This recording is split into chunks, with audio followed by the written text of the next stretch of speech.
Iniwanan siya ay 8 buwan lang. 8 buwan, iniwanan na po siya. Ang hirap na, kami may pamilya. Mahirap pala po, mahirap.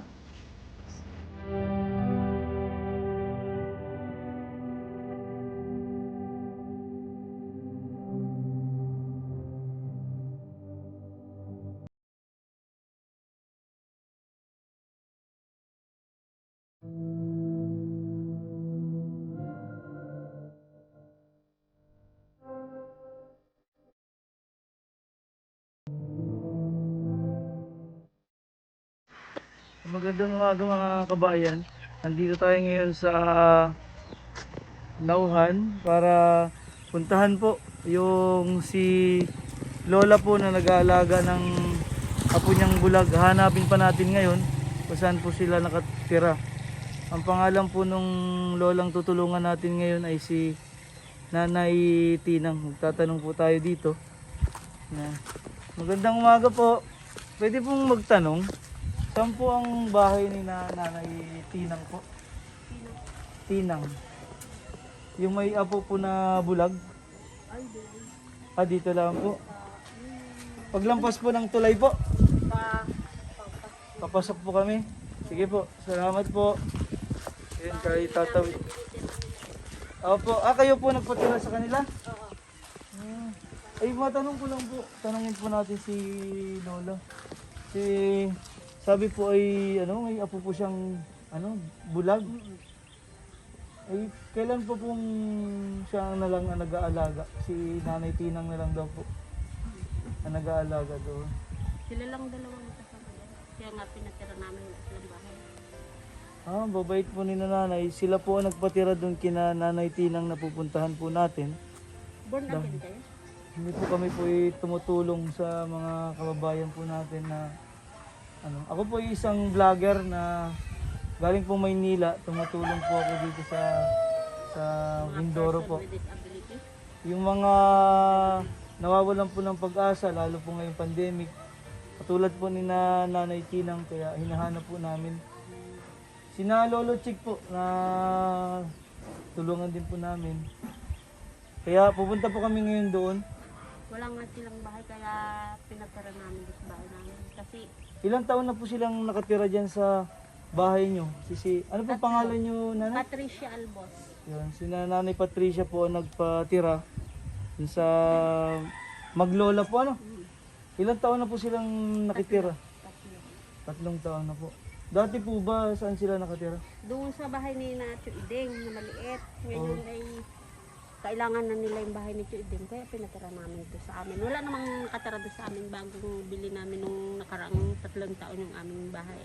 Ay, napakabait ni Nanay Patricia. Hindi, maraming bahay kami dito, tapos may bahay pa sa bukid, bahay dyan. Kami naman ay isa lang yung anak, tapos yung asawa ko kami mag-asawa. Mahirap magtira sa maraming bahay. Okay lang po ba magkapasama po kami sa inyo? Oo, pwede. Para po mapuntahan natin si Nanay Tinang. Ano pong pangalan ng apo niyang... Ala, 3 taon na yun dyan, hindi ko na alam ang pangalan. Ako yung gabi nila sa bahay. Samahan po tayo ni Nanay Patricia Nangapit bahay dito. para po matulungan natin si Nanay Tinang po.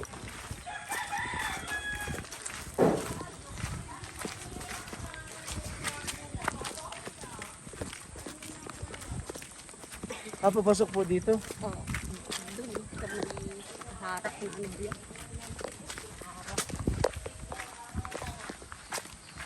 Dito na, wala nga pala yung aking bakod din eh.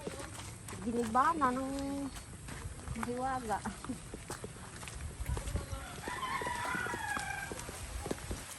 Yan na, umulan na nga. Katina! Ay, dito po ang bahay ninyo. Bahay ko na ito. Ako. Pinatira niya po sila dito. Nasa ibang lugar pa sa Negros pa yung... Katina, may bisita kayo! Magandang umaga po. Katina! May bisita kayo. Magandang umaga po, Nanay. Kayo Kayo po si Nanay Tinang. Kumusta po kayo? Pwede bang pumasok?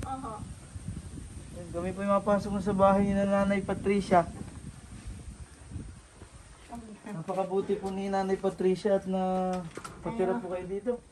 Oo, dalawa lang kami. Dalawa lang kami po. Aking... Sige, upo muna kayo. Upo po tayo, Nanay. Ne! Tinatanong natin ako ng pangalan anak mo, hindi ko naman alam. Ako gay. Ay, Hindi yung masyado aking mo. ako. Kayo po yung naikwento sa amin na si Nanay Tina nga po. Ano pong pangalan niyo po? Florentina po. Si Lori. Hatulan si Lori. Florentina Silorico. Hatulan ng dalaga pa. Ilang taon na po kayo? 68 ho. Ay, ito po yung kasama yung apo niya po. Hindi gani.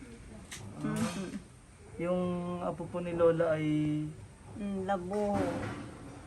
na parang bulag po yung mata niya. Ilang taon na po yung apo niyo?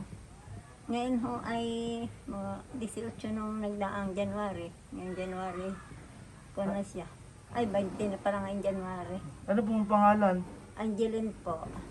Kaya po si Nanay Florentina, si Angeline po yung apo niyo. Kamusta po ang buhay niyo dito? At nga po akong nagdaang buwan. Oo nga po, parang ang payat niyo po. Nagkasarado akong 2 buwan. Ano pong hanap buhay niyo dito? Kayong dalawa lang po pala ang nakatira dito. Wala ako kaming ano po. Saan po lahat ng mga anak ninyo? Ang isa ho yung nasa, ano yun nga nila? Ano nga nila? Si Papa mo saan? Nasa Tarlac, yung isa. Ano pong trabaho ng anak Ay, niyo may doon? asawa na ho siya, 5 na ang anak. Okay. Nagko-contraction na ang Construction po ang anak ninyo.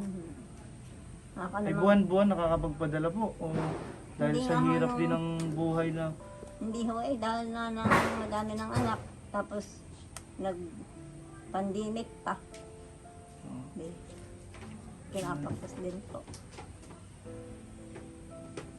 ano pong pangalan ni yung apo niyo? Angeline po. Angeline. Nining, Di dito, ako na din dito eh. ikaw. Sa Ay, kayo po ang sinasabi na ang parehong labo. Ang mata. Yan, upo. Ako, Nining. Yan. Kumusta ikaw, Nining? Okay lang po. Ilang taon na po siyang ganyan na Ano ho? Bulag. Yung, bali, 18 na ho, dahil 1 taon lang siya noon. Lumabo. hindi po siya pinanganak na bulag na, hindi nagkaganyan po. lang po. Nasaan po ang mga magulang niya? Ang ama niya, nasa Tarlac po, may asawa na din, 5 na ang anak. Yun namang isa, hindi po namin alam kung saan ang kanyang ina. Hindi niyo po alam kung Manugang. nasaan. Manugang ko po yun eh. Iniwanan siya ay 8 buwan lang, nag-asawa ng iba. 8 buwan, iniwanan na po siya. Kanina po iniwan si Sa kanyang Angeline. ama po, dahil nagtitinda ng ice cream, eh pagdating niya, nasa doyan lang siya, wala siyang kasama. Dinala na sa amin. Ang dalhin po sa amin ay, sabi ko, ay ba't iniwanan, hindi pa naman yun ang oras na kanyang pag-alis. Sabi sa akin, mag-alaga daw sa kanyang ina, alagaan ko daw yan. Sabi ko, pagkatapos ko maglabada, dahil naglalabada ako noon. Yun po ang trabaho niya noon, yung paglalabada po. Ay, namalay namin, wala na. Ay, di nagkasakit na po siya. Nagmalorens na siya. Siyempre na ako niya sakit, kaya naglabo ang mata. Sobrang na po yung pandag na. Yun, naglabo na yung mata niya. Kawawa po yung nangyari. Ano, bakit, alam niyo po ba yung rason bakit iniwan siya ng 8 buwan Ano lamang? po gano'n rin po yung relasyon nila. Yung kanyang mga magulang, kay family din. Nagsasama-sama sa iba. Ngayon nagkaasawa ho na may nag-asawa ng kabit, nagkaanak sila. May bayaw siya. Yun ho, nag-asawa ng manugang po yung bayaw ng kanyang ng kanyang ina. Paano po magagawa ng isang ina iwanan ng anak ng 8 buwan lamang? Sasama po agad sa iba? Ang sabi ko sa akin, mag-aalaga ng kanyang ina at maanak.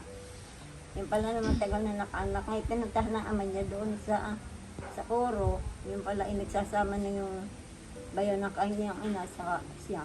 Kaya hanggang ngayon sila ang mag-asawa.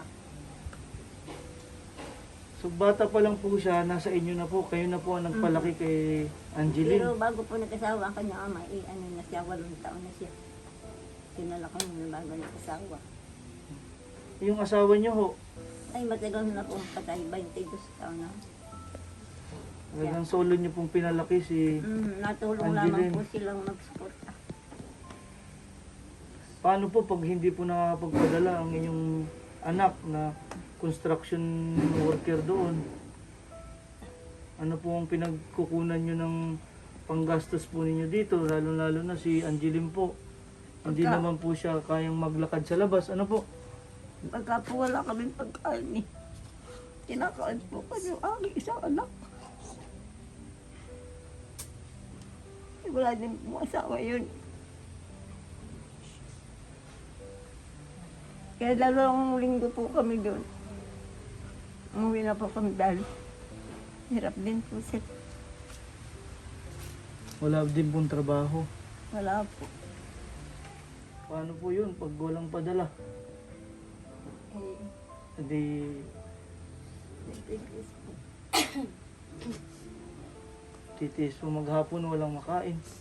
Minsan po ba sa isang araw kumakain lang kayo isang beses?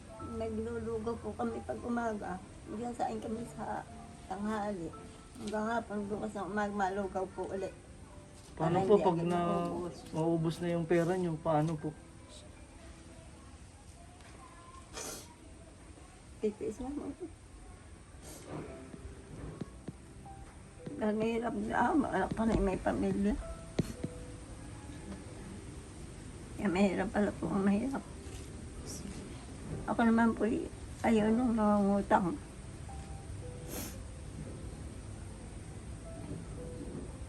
Ako'y naiiyak po sa kwento ninyo. Minsan lang pong ulam lang yun ay gabi ba? Titiis lang po kami dahil wala po kami sariling lote, wala kami sariling bahay.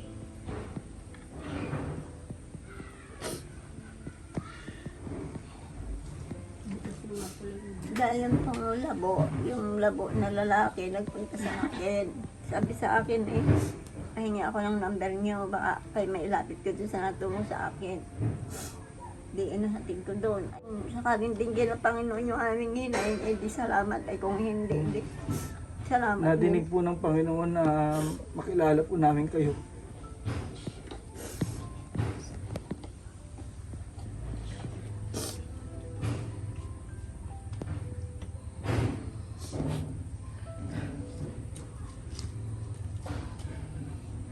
Kami po ay ginawa ng ginawang tulay para po matulungan po kayo. Ano po? Ay, salamat po.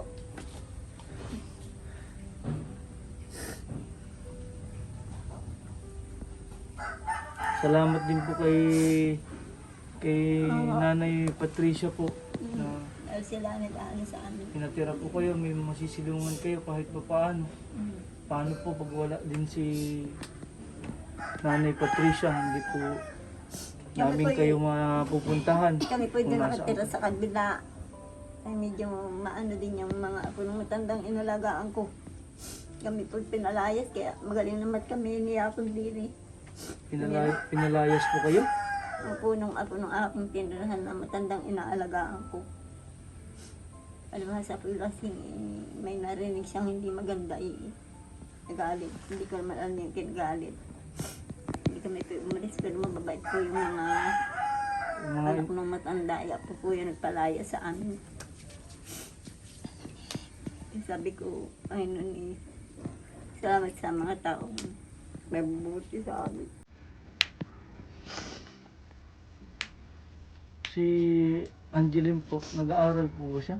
Nag-aaral po siya hanggang grade 6, hindi na siya nakapag-aral ulit.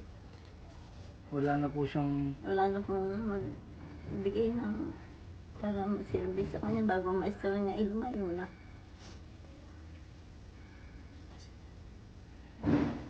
Kaya ngayon po,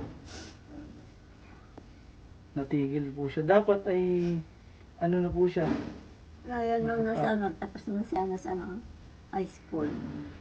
Kaya naman ako wala naman may pag-aaral. Wala naman bayad sa pag-aaral. Yung pong service at baon. Wala po kami may tustos. Nakagalitis lang siya. Natuto na magbasa at magsulat. pero hanga kay, nakita ko po yung paligid dito kina Nanay Tinang, napakalinis po. Kahit na ang flooring nila ay lupa, malinis po yung paligid. Napaka, ano po, masigasig si nanay. Sa dami ng problema niya. Eh, ang Diyos na lang ang aking kalamay. At sabi na pamibiti tayo, yung pababayaan. Kaya nga po nung ako'y magkasakit, isa padalangin na lang. Paano po kayo nung nagkasakit kayo? Ano pong nangyari sa inyo? Hindi naman ako ipangampay ng doktor at takot sila wala daw COVID. Ay ako naman nasaguhin na po bago inubo. Pwede nilistahan ako ng doktor ng ultrasound, isa ka ito sa atay, saka sa bato. Bawal na po kayo sa mga maaalat. Gulay na lang po lagi. Huwag na magkarni-karni. Pwede po yung isda. Wala Kasi naman nga ako pong po ay problema ng pang- natulong. Ako isang nurse din po. Ah, Kaya iwas po kayo dun sa maaalat, malalangis. Maganda po, marami naman po ditong gulay. Dahil ngayon na nga lang po. bundok na po, parang bundok na po ito, papasok na po. Mhm.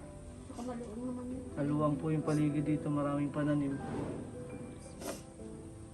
Yung malas ko kakabit kaya hindi madami. Iwan niyo po yung anak niyo. May Dahil wala na rin siyang may bigay. sakit. Nagkasakit po ang anak ninyo. Hindi sabi ko maghiwa-hiwalay naman na tayo dahil Ito po ang nanay para po sa inyo. naku, salamat po. Salamat po. Pagdamutan niyo po yung aming Pagpalain po tulong. kayo ng Diyos. Daw nga po yung araw naman dahil bumulak sa ng bigas kahapon. May nagtira ko na isang daat pa ako. Magkaroon din ng karamdaman lang pabili ng gamot. Paano po kayo pag bigla ang nagkakasakit? Kung wala kayong hawak na pera, ano pong, Nag-aantay po ng padala ng mga anak ko. Kailan dumating. paano pag wala po, ay ngayon po nagkasakit kayo? Saan po kayo kumukuha ng pambiling gamot? Wala po. Nag-alaga na lang ng mga dahon-dahon na alamang gamot. Ang aking habang iniinom sa aking sakit yung shampoo sa ugat ng malunggay sa yung tatong klase na iniinom po na nilalaga. Para matunaw, hindi ko naman na kaya magtrabaho. Yun naman aking isa anak, magpapadala, anak yung asawa. Kaya sabi ko kung gabi, bahala ka na Panginoon sa amin, ay salamat at may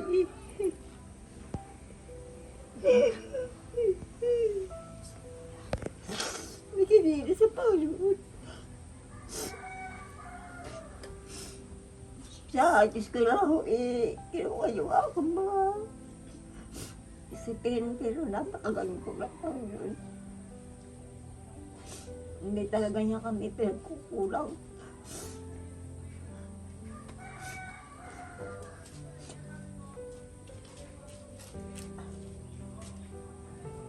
Yan nyo po, nanay. Kami po ay babalik dito sa iyo. Kaya nga Yan, po, napakabuti po ng Panginoon dahil malaki po salamat sa Diyos. mabilis po namin kayong nakita. May taong naalangan sa amin. Kami po ay vlogger na pangalan ko po ay Dongs TV na ang gusto po namin makatulong po sa ating mga kababayan lalo na ngayong ganito pong panahon, pandemic, wala lahat trabaho. Salamat po. May apo pa po kayong inaalagaan din. Sabi ko nga kagabi sa amin, pre. Ano lang umaga. Panginoon, alam kong ginagamit ng mga anak mga apo sa amin. Kahit napag-unti. Sana po ngayong Pasko ay may taong gamitin ka pa para sa amin. Salamat sa Panginoon na may Panginoon.